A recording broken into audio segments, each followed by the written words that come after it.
Welcome to another episode of What's Up with DJ, and my name is DJ.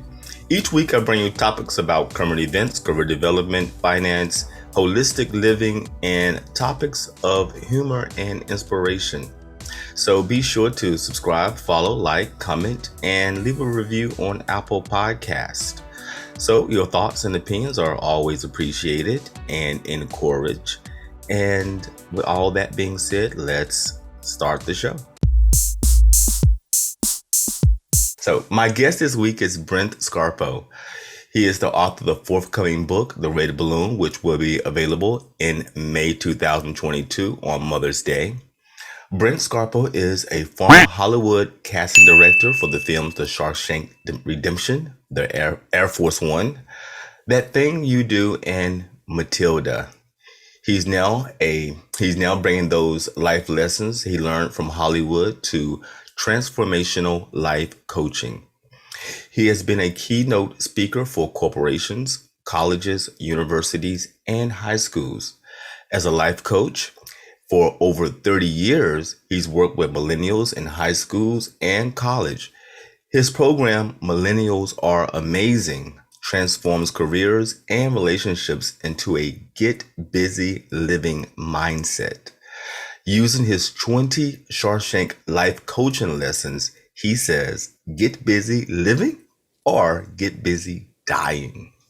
Thank you for joining me. What's up, DJ? Yeah, what's up, Brent? What a pleasure. I'm so excited. Yes, yeah, me too. and I just want to, I don't know when it'll air, but this is Veterans Day, and we talked earlier, and you're a veteran, so I just want to honor you, and I want to just say thank you, and all the blessings that need to be bestowed upon you, and just all this great service that you've done for us. I appreciate that. Thank you so much. And when I'm thinking about Veterans Day and, the time that we give to the country, I also mentioned to you that I also think about the spouses that sacrifice, their loved ones as well. Because when you have a father or a mother who's overseas or training, then you don't have access to a father and a mother, So I definitely want to tip my hat to that. They need their own day. They probably need a week. A week, right? They need a week with what they have to put up with. Yes, but yes. I concur. Yes. So we talked a bit about your casting directing experience, and you have an impressive resume. All the movies that I mentioned, I love. They are classics. I was blessed. Very blessed.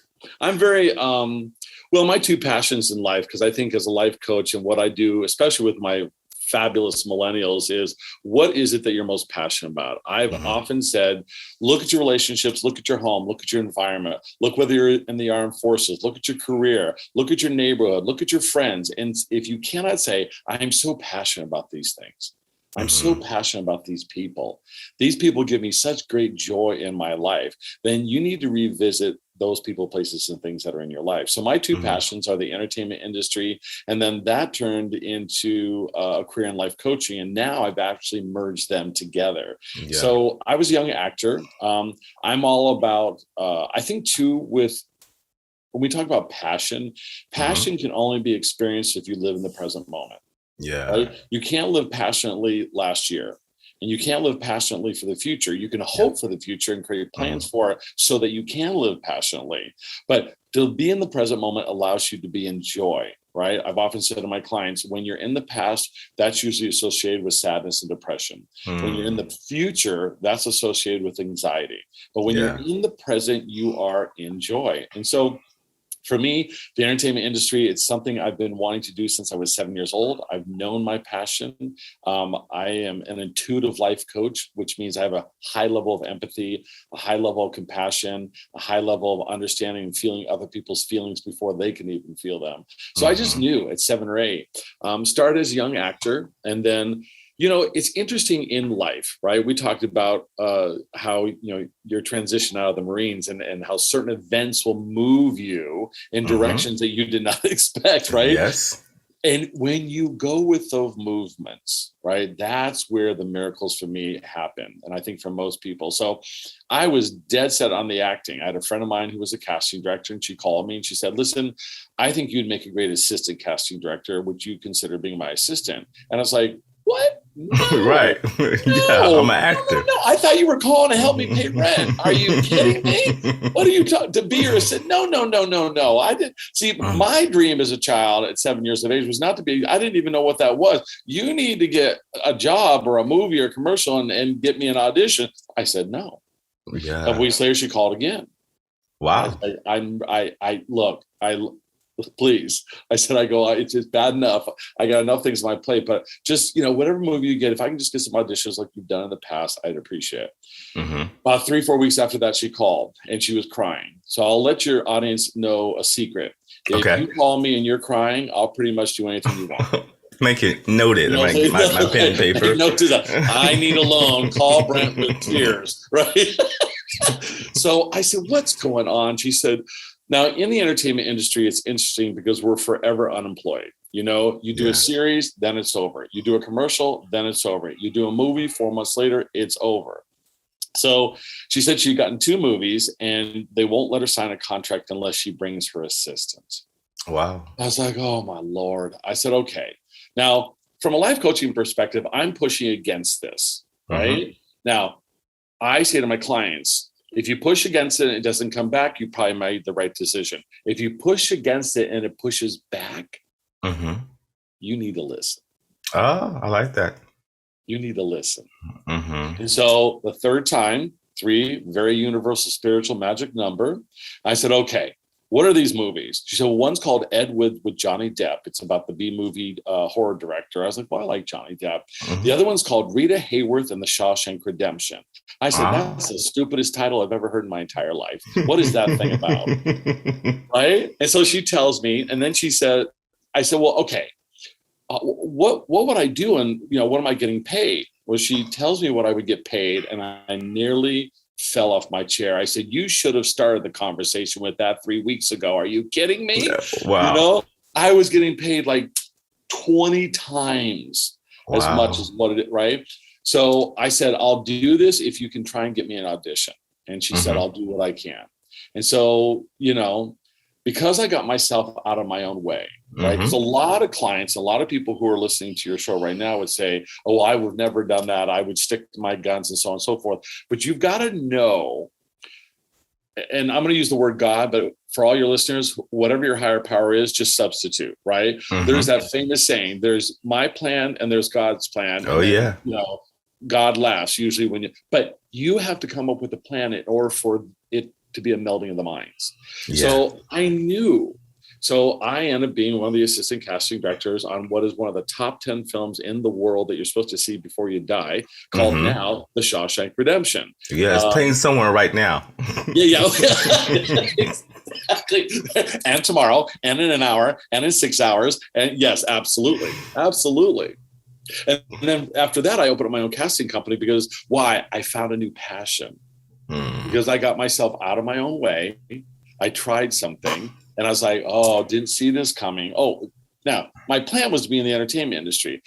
I'm working with a lot of seniors in high school right now. And so they just, I just share my truth and they just think, I don't know. It's funny. I don't think this, but they're like, how did you, what an amazing life. And I'm like, yeah, I just kind of show up, and be in the moment and take those risks that are necessary. And so when Shawshank happened, I was able to get myself out of my own way, try something and find a new passion. And that's how it is that you transform yourself. That's the transformative. Look, you asked a question earlier when we talked about millennials, right? I love millennials. They make up more of the workforce today than any of the other work cultures that are out there. Wow, I know that. Oh yeah. I think right now, millennials make up, I may be off on this quote, I think they make up a little under 70% of the workforce right now. Wow. Right. Because our baby boomers, of which I am, are starting to, transition and retire and such. And you've got your Gen X's and your Ys and so on and so forth. But I know they're a large part of the workforce right now. And they, what I love about them, I have this program called Millennials Are Amazing, Mm-hmm. is that they really represent what I'm talking about, because there's a great article I read a couple of days ago that due to the pandemic, 4.7 million millennials are debating whether to go back to work. Mm-hmm. Because when we talk about me going from acting to casting, I found a new passion. And the one thing that describes millennials more, when you look at all the research and all the data, millennials only do things for one reason. They go to work for one reason. They get up in the morning for one reason. They go to bed for one reason. I'm going to let you guess what you think that one reason is. Their joy, their passion. Yeah. And I'm going to be even more specific. So let's do a little bit of help for the workforce out there. So I'm a baby boomer. So in my generation, they say, "Hey, Brent, can you stay a couple hours afterwards and get this project done?" Now I know I'm not getting paid, right? But my generation would be, yes, absolutely, no problem, right? Mm-hmm. You just did that. Okay, Brent, would you jump off a bridge? Sure. Which bridge? And I'll get there right now. Right? You didn't question anything. You just did it. Now, baby boomers are meeting millennials, and millennials, you say to a millennial, right? And we just don't get it, but I get it, which is why I love them, is, hey, listen, I need to have that report by this Friday of our sales numbers. And a lot of millennials will say, why? Right? Well, because we need to have that because we're having a meeting. Yeah, why? Well, because of the meeting, we're going to look at, yeah, but why? And baby boomers lose their mind. They have a nervous breakdown. They're like, stop saying why, just do it. That's what I did when I was growing up. Just do it. Yeah. Here's the key to working with our amazing millennials. I'm going to do the same scenario, but differently. Hey, I need to have this sales report by this Friday for our meeting. Why? Well, because when we have the meeting, we'll have an idea of what our excess is in terms of our sales. And then we're going to have a meeting about what different communities and organizations in our community we're going to do donations for. Oh, okay. Millennials have to have a purpose. Mm-hmm. Their life has to be purposeful. And they don't do things just because you tell them to do it. That's not how they roll. They want to know that the seed that they're planting, they want to know the seed, the name of the plant, where we're planting, where the harvest is going to be. Do I need water, sun? Are we doing classical music? Are we doing reggae? Are we doing jazz? What are we doing? Right? So if you can tie in a purpose that makes a change in the body of the work, the community, the world, whatever, you have them. You have them. That's why 4.7 million, when all of a sudden the pandemic and they lost their jobs or stayed at home, and then they were asked to come back, they're like, what am I really being of purpose? Am I being of service here on Veterans Day? Am I making a difference in the world? And that's why you're seeing the changes that we're seeing. And that's why so many millennials are hiring life coaches, because they want to make sure that they leave a legacy that has purposefulness in it. We become very narcissistic in our demands of what people should be around us. Well, that's what's happening in corporate America, right? So, for example, communicating with our amazing millennials has been very difficult. So I remember I was in this one situation, and I had a combination of probably every culture: Gen X's, Gen Y's, millennials, baby boomers, all that. And so there was almost like a little bit of a confrontation in a room of 300 people. And I was like, okay, look, we are now having exactly what happens, in corporate America. I love that we have a combination of everybody. And I said, have you ever been to a country? And I gave them that example. Okay, that's what's happening. You, baby boomer, are going to France, millennial, and you're asking the millennial to speak English. And that's not their language. Yeah. You have to learn to speak their language. So I gave them an example. So communication. Millennials actually have a priority of how to communicate with them. A great study was done with USA Today years ago. Okay. So with millennials, this is how you communicate. First, you text, then you email, then you call. Okay. In that order. If you call first, it is considered being rude. And so you text. But baby boomers are like, they just get on the phone.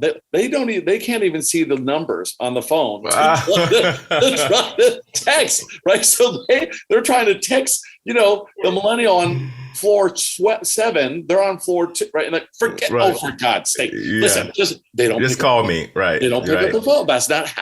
That's not their language. No. So I said, sit down and ask, have the millennial, have the baby, right? And say to them, how do you want us to communicate with you? Right? How can we move forward? How can we? And it was interesting. It was about a week after. It was that woman, I think, well, the one I'm seeing in my mind, she emailed me. She's like, you know what? I did what you said. Like we sat down and all we did was ask them the questions that you asked us to ask. And they were like relieved. Like, we don't have time to pick up the phone. We don't listen to voicemail. We don't even, most millennials, if you call them, they don't, if you call a millennial, for the most part, it'll say, and I get it all the time. Okay. The subscriber has not set up their voicemail on this phone because they don't want to listen to it. Yeah, I agree. Funny. The minute I hear that, I'm like, oh yeah, they're like in their 30s. Like, right. I must have some millennial in me. I'm 44, but yeah. I hate, what I have when someone leaves me a voicemail, it actually gets transcribed and then sent to me as a text. Right? So I don't have to even go in that box and start pressing buttons. But see, and I'm like old school. Look, I had the voice recorder at home that was connected to the phone that had to plug into the wall. Right? I mean, so we just, as technology changes the language, we have to change the way that we work and speak with the various work groups and people, and so, and it's not that difficult, No, it's not. I think I admire companies that are taking the time to learn about millennials and truly try to make a connection with them, because I think that, they're going to be the one who eventually, takes over. It sounds like they already sort of have, taken over with 70%. Well, okay. So yes and no. So I'll let you in another little secret. So millennials get frustrated. So that's baby boomers getting frustrated with millennials example. Then millennials get frustrated with baby boomers because of some of the things I've shared with you. But there's an unconscious thing that's happening right now as well. So a vast majority of baby boomers, right, in their late 50s and 60s and such, were on the precipice of retiring. Well, 2008 happened. All that real estate, all right. And that people started looking at the 401k that didn't exist. It was like, well, guess we got to add a few more years. Right? Yeah. Then the pandemic, that all happened. Right. And so what's happening is this: baby boomer says, I'm vice president, I'm president, I'm manager, I'm supervisor. Got to stay another 10 years. Millennials are like, will you get out of here? You're in my position. Right, you're in my way. Get out. Yeah, I'm telling you, that's exactly what's happening. And people aren't aware of that. And so there's this, to me, how even I think Generation X sort of thinks like that too, because it is not like I want, get out of here or you're in my way, but it's sort of like, I don't like the way you do business. I don't like how you run things. Yeah. So to make my life so much easier, could you please retire so I can get somebody in there that actually thinks the way that I think? Okay. It's the tribal mentality, because what happens is this is the first time in years that we've had so many different tribes. So the baby boomers, the Gen X's, the Gen Ys, the millennials, all that. That has not happened in a long, long, long time. And technology. Wow. You're saying you have all these different people from these different generations all in the same environment working together. Trying to, but chaos in the process. Okay, got it. It's imagine 5 people from 5 different countries in one room that don't speak each other's language, and they have 60 seconds to defuse the bomb. Chaos. Boom. Boom. Yeah, absolutely. We even have, some of our older workers, that are still in the workplace, working as well. So yeah, it's a first in a very long time. And so we're all trying to communicate. We're all trying to get along. We're trying to position ourselves on the chessboard. Where's my place? Where's my responsibilities? Why are you still here? Why don't you get out? Yeah, right. Why are you still here? Right. Oh yeah. Yeah. Because if you leave, to your point, which is a really good point,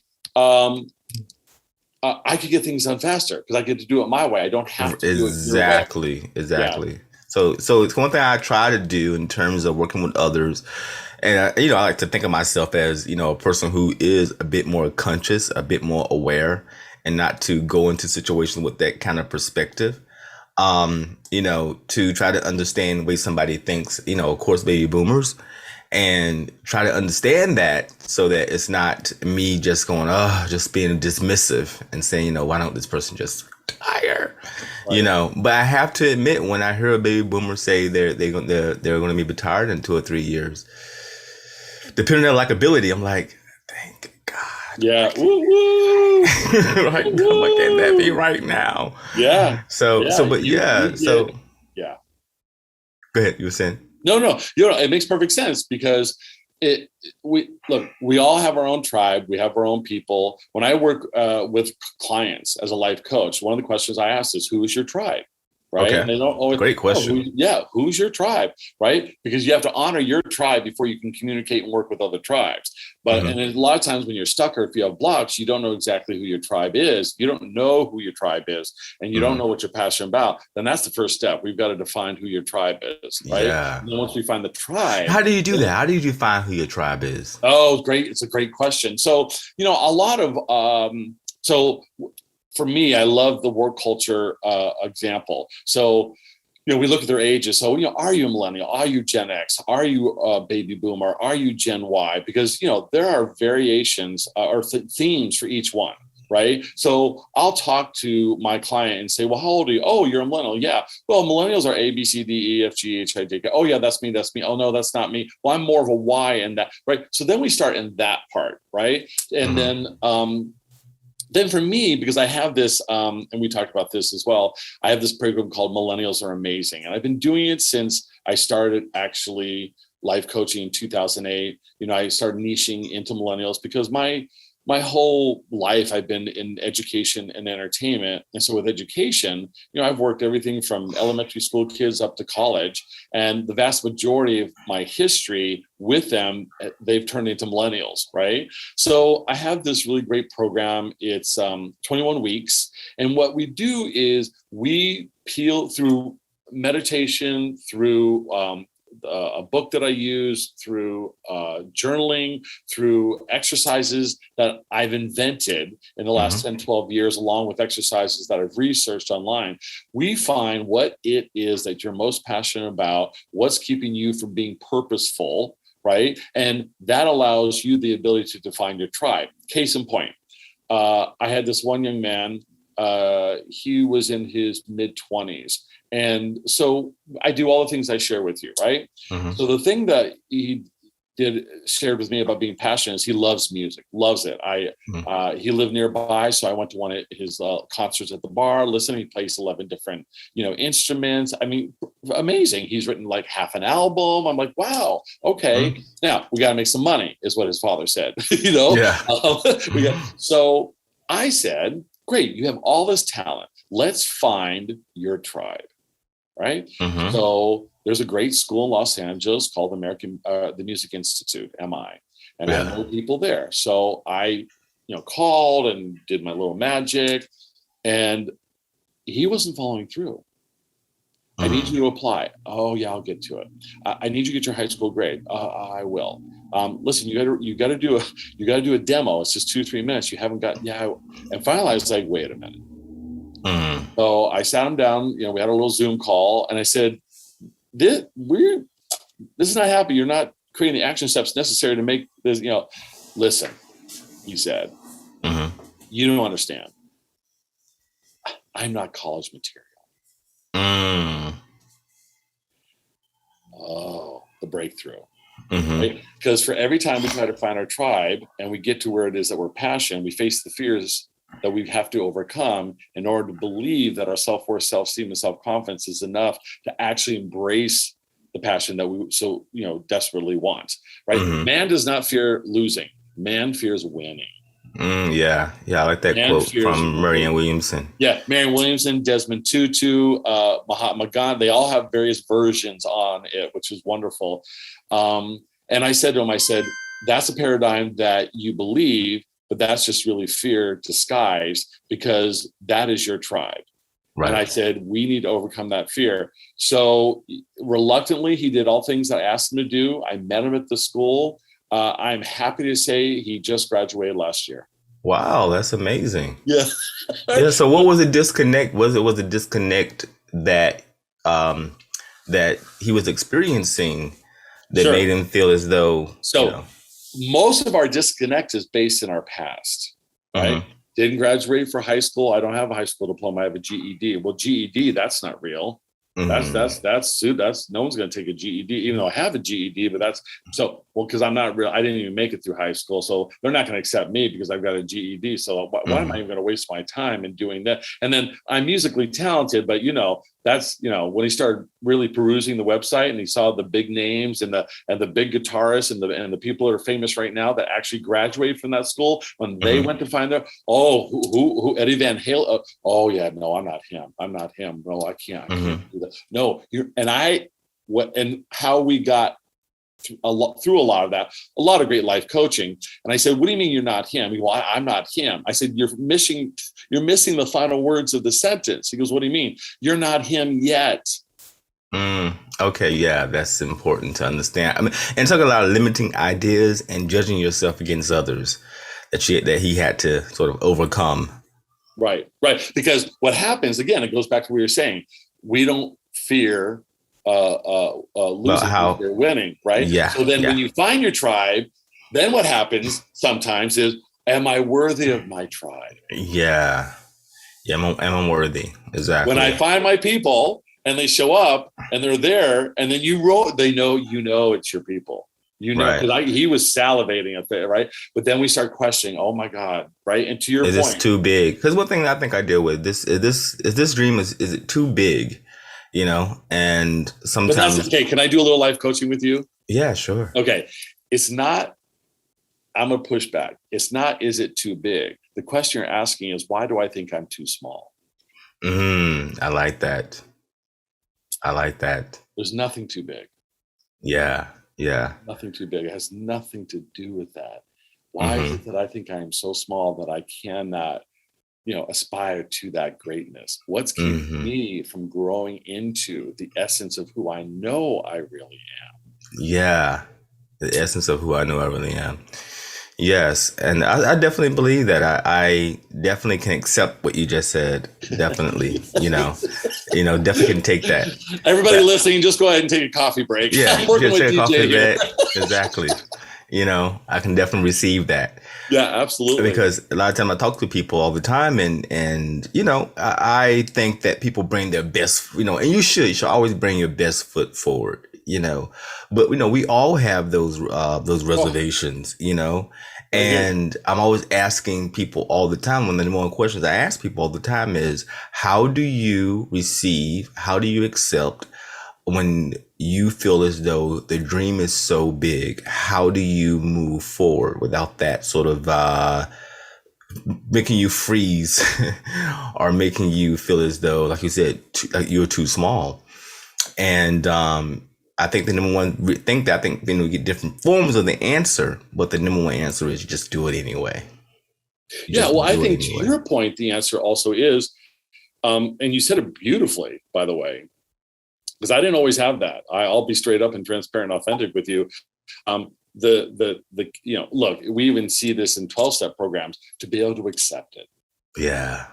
Right. You said, I accept what you share. I'm like, wow, you just raised the bar so high for you. It's not even funny, because most people, when they hear that, criticism or constructive criticism, like, well, that's, what do you talk? Why would you say that? No. Don't take it personal. This is being offered to you so that you can grow. But how we choose. So 3 things: do we accept it? Do we not accept it? How do we accept it?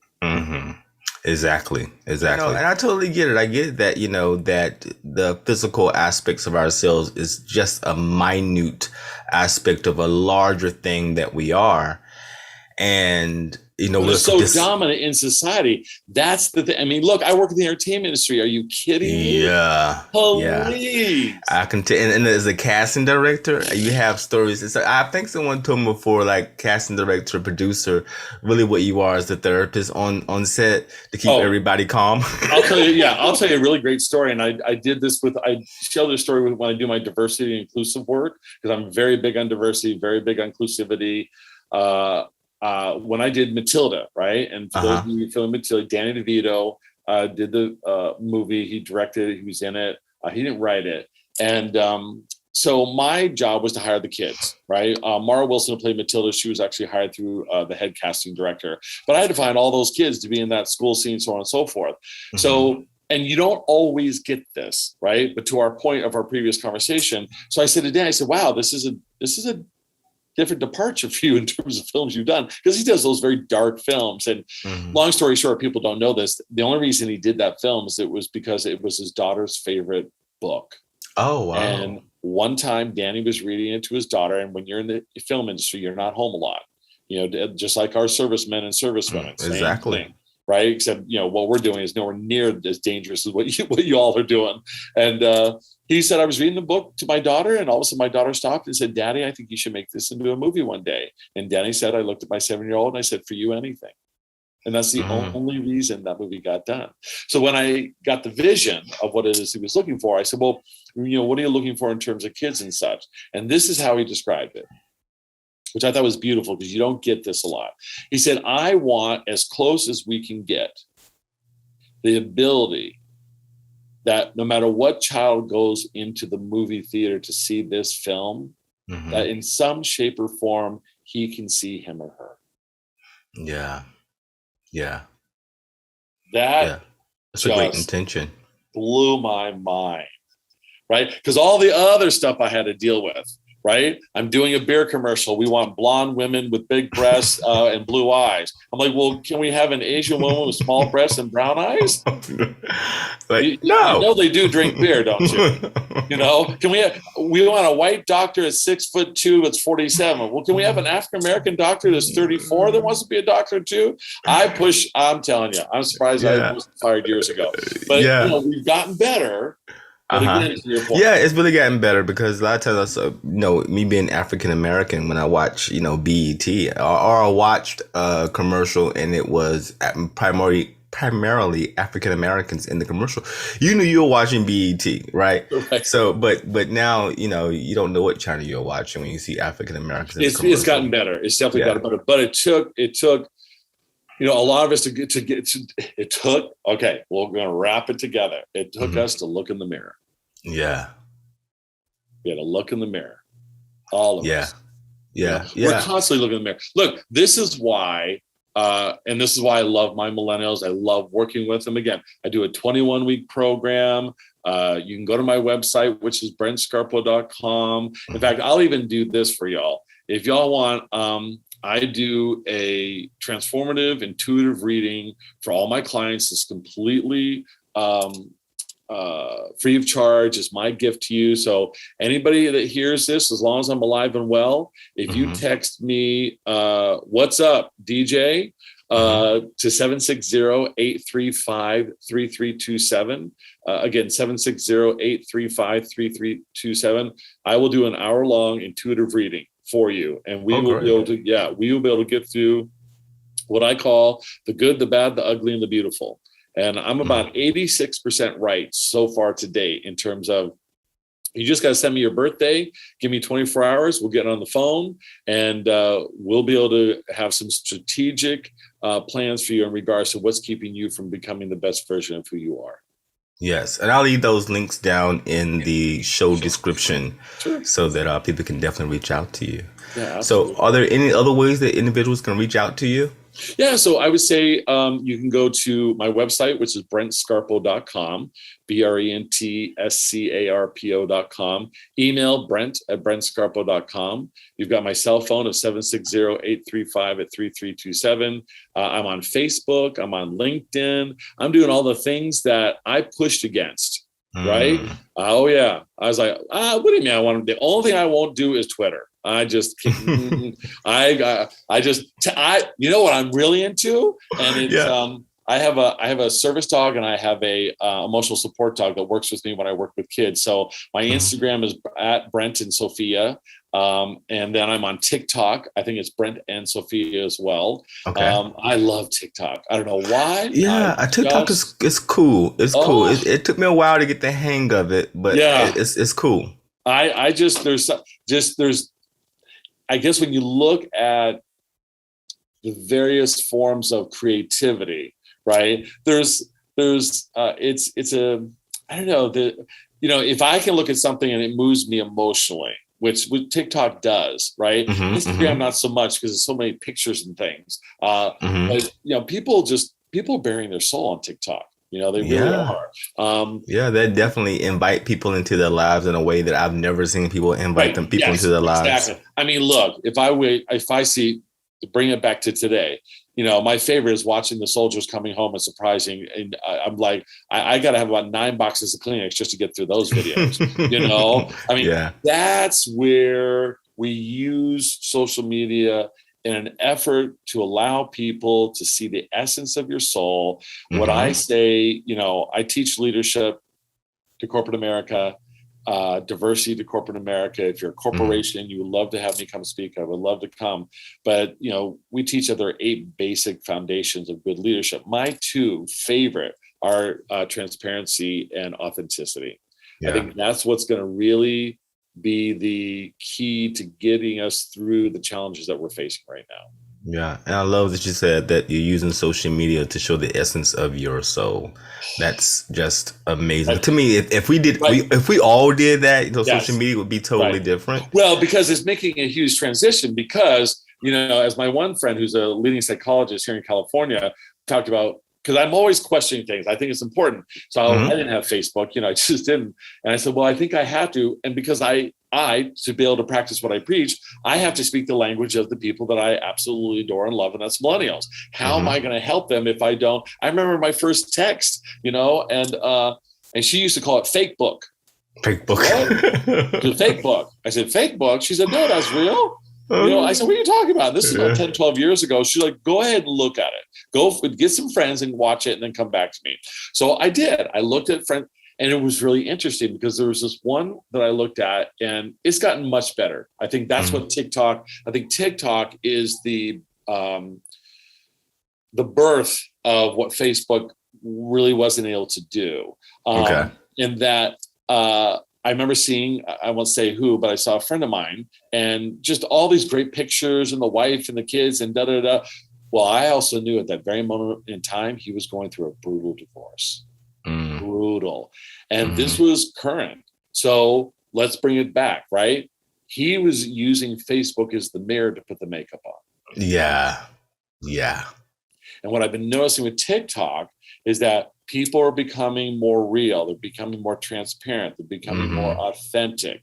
The kid who has been dancing 132 days in a row because he does not self-harm himself anymore. And for every day he does not self-harm himself, he will do the dance. I'm like, that's using. Social media. I like that. Yeah. I just said it to the kids yesterday. I said, they were asking all the questions. And I said, well, there are 4 aspects of all of our lives.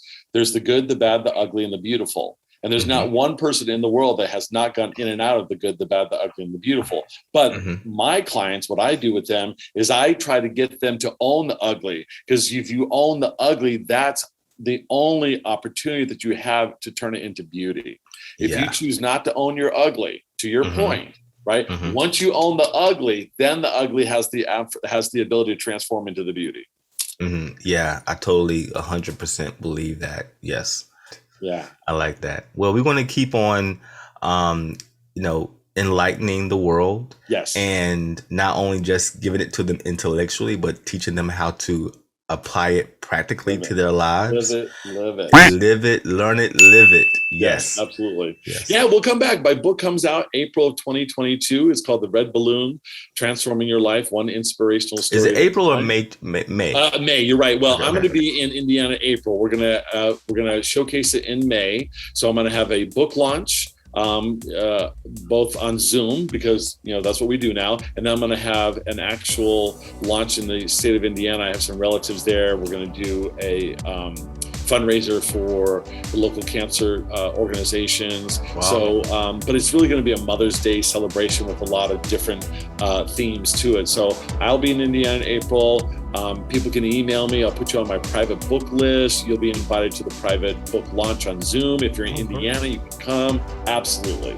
Oh, thank you. Thank you so much. Definitely send me all those links so I will include them inside of the show description. And again, I thank you so much for joining me, and I enjoyed this conversation immensely. I can't wait to post it and then share it with the world. And definitely in the future, I want to have a conversation with you in the future to set up, catch up with you, and hopefully, we stay in contact just through this process. Absolutely. Thank you. All right.